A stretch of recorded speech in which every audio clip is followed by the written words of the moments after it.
Bom, pessoal, agora a gente vai ver como fazer uma análise de dados utilizando os modelos de inteligência artificial para tanto gerar código para nós, como também nos auxiliar na interpretação e na análise dos dados. Então, vamos lá. Então, quando a gente fala em análise de dados, né, usual é o quê? É a gente ter ali um banco de dados, aí a gente carrega esse banco de dados numa linguagem de programação específica para análise de dados, por exemplo, como o Python, e ali a gente descreve o nosso script e vai fazendo as análises, tá certo?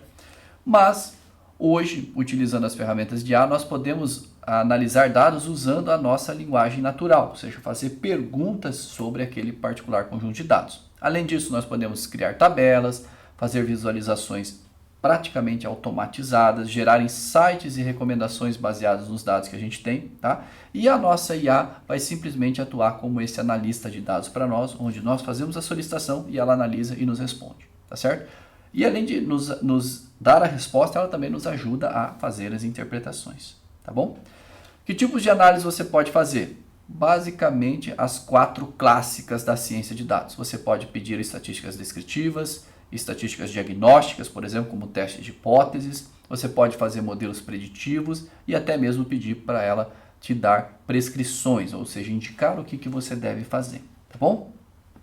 Uma coisa muito importante, pessoal, é que não é o próprio LLM que faz essas análises, mas ele faz parte da análise.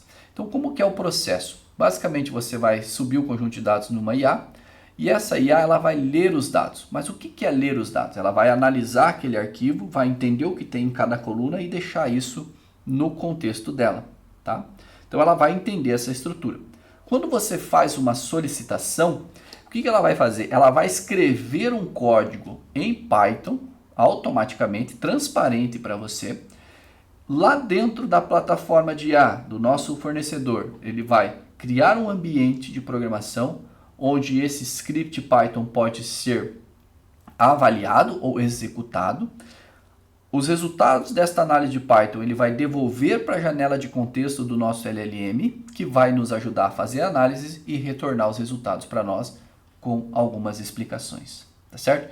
Então, é um processo bastante interessante, onde a gente entra com os dados, tá? O LLM entende o que foi passado, então ele vai entender, essa é a tarefa do LLM. Uma vez que você faz um prompt, uma solicitação, isso vai gerar Python, vai gerar um código Python. Esse código Python vai ser executado e vai devolver para o LLM, que vai te retornar o resultado mais interpretação. Tá certo? Então, esse é o mecanismo de estratégia de análise de dados usando um LLM, tá bom? Isso é muito bom, por quê? Porque basicamente você vai usar uma linguagem de programação para fazer as contas. Não é o LLM que faz conta. O LLM não foi feito para fazer conta, tá? Mas ele gera código. E lá dentro da plataforma, dentro do nosso fornecedor, tem um ambiente preparado para rodar esse código. Então ele vai rodar esse código, vai executar, vai fazer as contas realmente, devolver isso para o contexto do LLM que vai te ajudar a interpretar, tá bom? Então, com isso, o que você pode fazer? Todo tipo de estatística descritiva, gráficos interativos, modelos de regressão, de classificação, de segmentação e muito mais. Claro, tudo que a linguagem de programação, que no caso é o Python, conseguir fazer e tiver habilitada dentro do ambiente de programação do teu fornecedor de IA, tá bom? Então, novamente, importante estar atento ao que o seu fornecedor de IA oferece para você, tá? Bom, com relação à análise de dados, o que nós vamos ter que fazer? Primeiro, fazer o upload ou o carregamento de algum arquivo, tá? Então, os arquivos comuns, Excel, CSV, JSON, PDF. Normalmente, dados estruturados vão funcionar melhor, tá? Você pode também carregar de alguma integração, como Google Drive, OneDrive, SharePoint, tá? O que é importante? Use sempre nome claro nas colunas, uma linha por registro, dados sempre organizados em tabela facilita muito, e uma linguagem tão simples quanto possível no teu arquivo de dados, tá? O que você deve evitar? Múltiplas tabelas do mesmo arquivo para que ele não se confunda, linhas ou colunas vazias, abreviações confusas que ele não saiba sobre qual coluna você está reportando, tá? E também colocar dados importantes através de imagens. Então sempre dados é mais interessante e melhor para a sua IA entender o que você quer, tá bom? Bom, com relação aí à transparência e à validação dessas análises, claro, o discernimento e a diligência continuam sendo fundamentais, né? A parte de delegação e descrição nós já vimos bastante. Nós vamos delegar o que a IA? A escrita do código, a execução do código. Como que nós vamos fazer a descrição? Através do nosso prompt. Nós tivemos várias técnicas de prompt, mas o resultado ainda exige discernimento e, claro, depois a atribuição de responsabilidade, que é a sua, que é o que nós chamamos ali de diligência. Tá? Então, boas práticas, sempre validar os resultados críticos, revisar a lógica da análise. Nunca confie cegamente no código que a IA gerou. Você tem que dar uma olhada e percorrer a lógica, tá certo? Estratégias de autoconsistência podem ser utilizadas aqui também, né? Nós vimos lá no módulo 3. Toda a parte de discernimento e diligência, já enfatizei bastante isso, tá certo? E o que eu recomendo no final é isso aqui: exporte todo o código e avalie criticamente, tá bom? Se no caso a sua empresa tiver uma cloud segura, execute o script Python nessa cloud para que você possa realmente conferir tudo o que a IA ofereceu para você, tá? A IA não é mágica, ela também vai ter limites e coisas que você precisa levar em consideração. Primeiro, a qualidade dos dados. Entenda se o dado que você tem é realmente suficiente para responder a pergunta que você está fazendo. Isso é fundamental, né?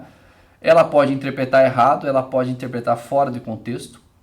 Ela não substitui ainda um especialista, tá? E você vai sempre precisar saber discernir se a análise que a IA está te oferecendo faz sentido ou não. Tá? Bom, mas onde é que você vai poder aplicar isso? Fazer relatórios, fazer análises financeiras, toda a parte de marketing, campanhas, operações, enfim, tudo que envolva análise de dados, você vai poder utilizar isso de uma forma muito rápida e razoavelmente fácil, tá bom? Bom, perguntas chaves para você, né? Quais dados você tem hoje? O que você gostaria de entender melhor? O que você demora muito para analisar? Vamos sempre começar simples e evoluir rápido, tá bom? Bom, então vamos lá para um exemplo, tá bom? Então é o seguinte, eu deixei disponível para vocês um conjunto de dados sobre o mercado de trabalho para cientistas de dados, tá? Então esse é o conjunto de dados Data Science Field Salary Categorization. Ele é um arquivo .csv, tá? É um arquivo bem simples, é um arquivo de texto puro que eu abri aqui numa planilha similar ao que seria o Excel, tá? Note o que eu tenho. Eu tenho várias colunas, então aqui eu tenho Working Year, Designation, Experience, Employment Status, Salary. Esse é um conjunto de dados do Kaggle, tá? Então ele é de origem indiana, por isso tem esses salários em rupees. Mas enfim, tem todas aí as colunas. Note que as colunas estão bem nomeadas, com uma nomenclatura bastante clara. Então isso vai favorecer muito o entendimento da IA sobre o nosso conjunto de dados. Perfeito? Bom, então o que eu vou fazer? Eu vou, primeiro de tudo, eu vou criar um prompt, que é o prompt para explicar para a nossa IA o que ele vai receber. Tá? Então olha lá. Vou dar um papel para ela. Então, atue como um experiente cientista de dados especializado em recursos humanos. Pronto. O conjunto de dados em anexo está no formato .csv e tem as seguintes colunas. Então, olha só, eu expliquei exatamente o que tem em cada coluna. Tá bom? Então, olha lá, Working Year. The year the salary was paid. 2020, 21 e 22. Designation. Enfim, eu expliquei certinho o que tem. Tá? Então, eu vou fazer isso aqui. No caso, eu vou fazer no Copilot, tá? Caso eu tivesse uma outra ferramenta, por exemplo, como o ChatGPT ou o próprio Anthropic, eu recomendaria você fazer isso dentro do ambiente de projeto, tá? Porque você deixaria isso tudo específico de um projeto, poderia colocar uma instrução mais detalhada para aquele projeto. Eventualmente você poderia até mesmo carregar uma skill onde você já diz tudo que você quer que tenha na sua análise de dados, tá? Eu vou fazer um pouco mais solto para mostrar para vocês os detalhes e talvez vou até fazer um pouco mais de interação do que seria necessário, mas para mostrar como que as coisas estão funcionando, tá bom? Então, primeiro de tudo eu vou carregar o arquivo, então vou carregar ele aqui, ó. Então, upload image and files, Vou procurar ele aqui nos meus diretórios. Então tá aqui. Então, encaminhei. Agora, vou colar aquele template que eu já coloquei aqui para que ele entenda o que tem na minha base de dados. E vamos ver o que ele vai nos responder. Então, está lendo, olha lá, coding execute, ou seja, ele está criando códigos e executando. Perfeito, olha lá. Vou atuar, olha só o que ele já me deu. Então, já me deu uma visão geral do conjunto de dados, né? Já me deu até algumas relações, ó, salário versus de nível de experiência, trabalho remoto, salário, então, enfim. Ele já me deu uma série de coisas, tá bom?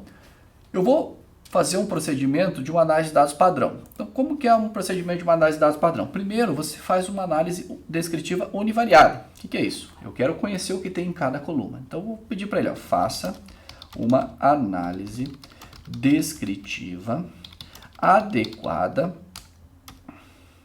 para cada tipo de variável em cada coluna. Tá? Enfim, poderia até escrever melhor, mas enfim, isso já deve ser suficiente para ele entender. Se não for, eu itero novamente. Então vamos lá. Enfim, ele já me dá uma proposta inicial aqui, né?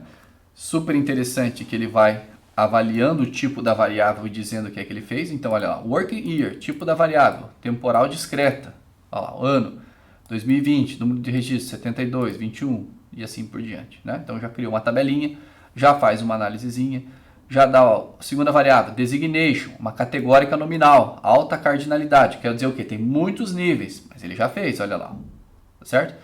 Depois, experiência, categórica ordinal, ó, perfeito, ó. Então, júnior, pleno, executivo, enfim, né? Employment status, enfim, tá? Então, tem todas aí, depois vocês podem passar uma a uma aí para vocês quando estiverem reproduzindo a análise, perfeito? Então, já tenho isso, já tenho uma análise univariada, tá? Agora, vou pensar que o meu objetivo é entender o que faz com que um salário seja maior ou menor, tá? Então, eu quero fazer um teste, por exemplo, que seria um equivalente a uma análise diagnóstica, e eu quero testar. Por favor, teste se o salário dos cientistas de dados é maior, vou colocar diferente, é diferente do salário dos engenheiros de dados. Vamos ver o que ele vai fazer para nós? Então, olha lá, ele falou, ó, teste de hipótese, definição do problema, olha lá, ele enunciou as hipóteses, claro que aqui você tem que exercer o seu discernimento, no caso faz sentido, né? As distribuições salariais de data science são iguais, lembre-se, num teste de hipótese, sempre a hipótese nula é uma hipótese conservadora, normalmente de igualdade, né? Hipótese alternativa, os salários são diferentes, não perfeito, definir o nível de confiança, 0,05, aqui é interessante, ele descreveu qual que é a decisão metodológica que ele tomou. No caso, ele utilizou um teste não paramétrico de Mann-Whitney, que é a versão não paramétrica do teste T, que também faz sentido. Ele deu a instrução do porquê ele usou o teste de Mann-Whitney, basicamente por não assumir normalidade, e muito bom, então perfeito, tomou uma decisão correta ali. Colocou aqui, ó, a mediana do salário dos cientistas de dados, dos engenheiros de dados, a média dos cientistas, a média dos engenheiros, né? As medianas são muito próximas, fez o teste de hipótese, um p-valor de 0,46, o que implica na não rejeição da hipótese nula, né? Ele foi além, já calculou até mesmo o tamanho de efeito de teste, enfim, ele foi bastante cuidadoso aí na análise que ele fez. Então, já temos um exemplo aí de análise de diagnóstico, perfeito? Agora eu vou falar para ele que eu quero fazer um modelo preditivo para predizer o salário de determinada pessoa que trabalha dentro dessa área de dados aí. Então eu vou falar o seguinte, olha, crie um modelo preditivo para predizer o salário de um profissional da área de dados. utilize todas as variáveis disponíveis. Use uma estratégia de treino 80% e teste 20% para avaliar a capacidade preditiva do modelo. Vou deixar esse prompt razoavelmente genérico, né? A única coisa que eu falei para ele é: eu quero criar um modelo preditivo, não disse qual estratégia, isso significa que ele vai escolher, tá certo? Nós vamos ver qual que ele vai escolher. A única coisa que eu falei é que eu quero que ele separe o conjunto de treino em 80% da base é treino, 20% é teste e use isso para avaliar a capacidade preditiva do modelo. Então foi só isso que eu falei, tá? Claro, pessoal, aqui teria que descrever com muito mais detalhes o que você quer que ele faça. Ou aceitar que você vai ter que iterar várias vezes até que ele faça do jeito que você está imaginando, tá bom? Aqui eu deixei várias coisas para ele mesmo definir, mas vamos lá. Então, olha lá, o que ele criou? Então, deu a instrução do que ele fez, ó, modelo preditivo de salário para profissionais da área de dados, objetivo do modelo. Então, ó, o que ele vai incluir? Ano de trabalho, cargo, nível de experiência, tipo de contrato, localização da empresa, porte e regime de trabalho. Né? O tipo de modelo extremamente útil em People Analytics, enfim. Então, ele deu as definições, né? Definição do alvo e das variáveis explicativas. Então, o alvo é o salário em rupees, variável numérica, perfeito. Identificou as variáveis independentes, as features, perfeito, né? Todas são categóricas ou discretas, exigindo codificação apropriada, perfeito. O que ele usou? One Hot Encode, ok. Tá? O algoritmo escolhido, ele usou um Random Forest Regressor, então uma árvore de regressão, né? uma Random Forest, né? Uma árvore aleatória para regressão, tá? Deu a explicação do porquê, tá? Deu aqui os parâmetros que ele utilizou, deu a estratégia de validação, seguiu o que eu pedi, 80 treinamento, 20 teste, né? Deu aqui o meu erro quadrático, erro absoluto médio e a raiz do erro quadrático médio, tá? Deu o R2 também, 0,54, tá? Então, claro, agora ele faz até uma interpretação aqui das medidas de bondade de ajuste, né? Então, 54% é o nosso R2, enfim, ele faz a interpretação. Qualidade do modelo. Então, o que ele faz? Código principal do modelo, reproduzível. Então, aquilo que eu falei para vocês, né? Eventualmente solicitar quando ele não oferecer, mas no caso aqui, nessa chamada, ele já ofereceu. Conclusão executiva e os próximos aprimoramentos, tá? Vamos supor que eu não quero que ele use uma árvore, que ele não use um Random Forest, mas eu quero que ele use só uma árvore, tá? De regressão e eu quero que ele desenhe a árvore para mim. Então, eu vou falar para ele o seguinte, ó. Refaça a análise usando árvores de regressão. Mostre ou faça um gráfico da árvore criada para facilitar a minha interpretação. Também use uma estratégia para mostrar a relevância de cada feature para o modelo.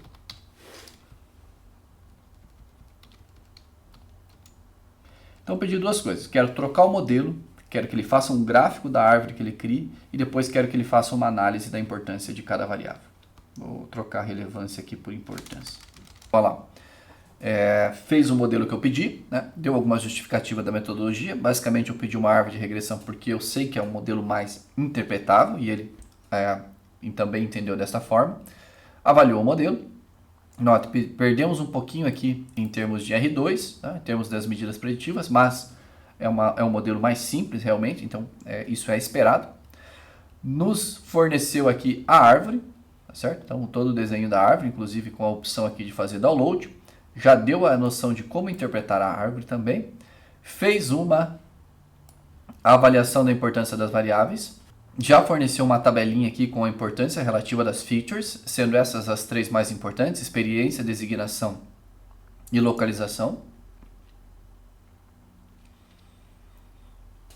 Já fez uma interpretação das principais variáveis e as conclusões finais. E também já deixou aqui para nós algumas outras coisas que ele mesmo nos recomenda fazer, tá bom? Bom, vamos supor que eu estou satisfeito com este modelo, tá certo? E agora eu quero usar esse modelo para predizer quanto é o salário razoável para um cientista de dados no Brasil. Então podemos pedir isso para o nosso modelo. Então faz o seguinte, olha, use o modelo para predizer qual é o salário razoável para um cientista de dados trabalhando no Brasil. Considere um cientista de nível sênior. Perfeito. Vamos lá. Então, olha lá. Predição de salário, cientista nível sênior, estratégia. Então, ele colocou perfil, definição do perfil hipotético, ou seja, tudo que ele precisa para incluir no modelo. Então, olha lá, ele incluiu que o ano é 2022, cientista de dados, sênior, full-time, employee location Brasil, company location Brasil, company size, uma empresa média, trabalho 100% remoto. Então fez a predição, tá certo? E aqui ele colocou em rubis. Agora, vou colocar assim, por favor, faça a conversão para reais do Brasil. Né? Porque ele me deu em rubis, eu quero preço, quero valor em real aqui no Brasil.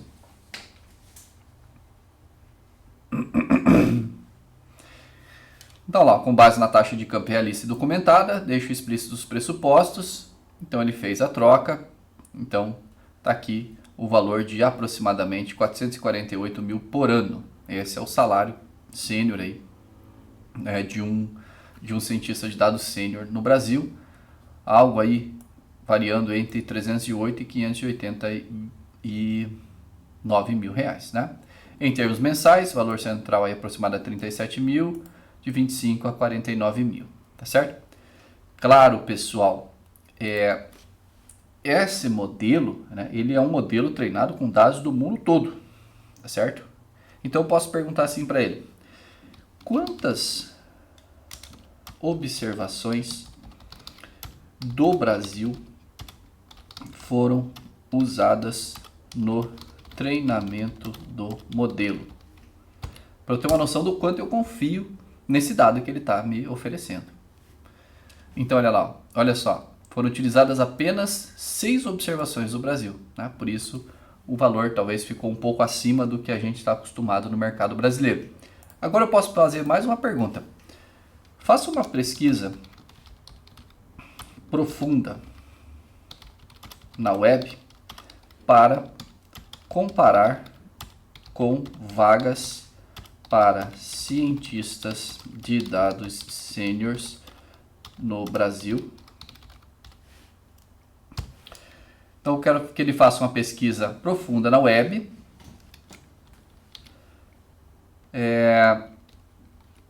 Obtenha os salários ofertados e compare com o predito pelo modelo. Perfeito? Vamos ver. Olha lá. Então, comparação entre salários do mercado Brasil e o salário predito pelo modelo. Então, esse é o salário predito pelo modelo. Ele fez uma pesquisa profunda. Salário médio que ele encontrou na internet. Revisões do Glassdoor, enfim. Ele procurou aí por vários locais, né? Então, temos uma noção aí bastante real aí do que tem sido ofertado e do que o nosso modelo previu. Claro, novamente eu usei um modelo treinado com dados mundiais, vindo lá da Índia, e tentei usar para o Brasil. Então, claro que a gente vai ter uma discrepância razoável aí, tá certo? Mas também foi suficiente para mostrar para vocês o potencial do uso de inteligências artificiais para assistir você na análise de dados. Então note que agora, muito mais do que os seus próprios dados, você consegue fazer procuras na web, consegue fazer toda esta, vamos dizer assim, junção de dados, tanto de procuras na web, quanto de dados locais, quanto de modelos preditivos, quanto de estatística descritiva, enfim, você consegue juntar tudo numa única análise, através de uma única ferramenta e manter tudo isso para você aqui na tua janela de contexto. Perfeito?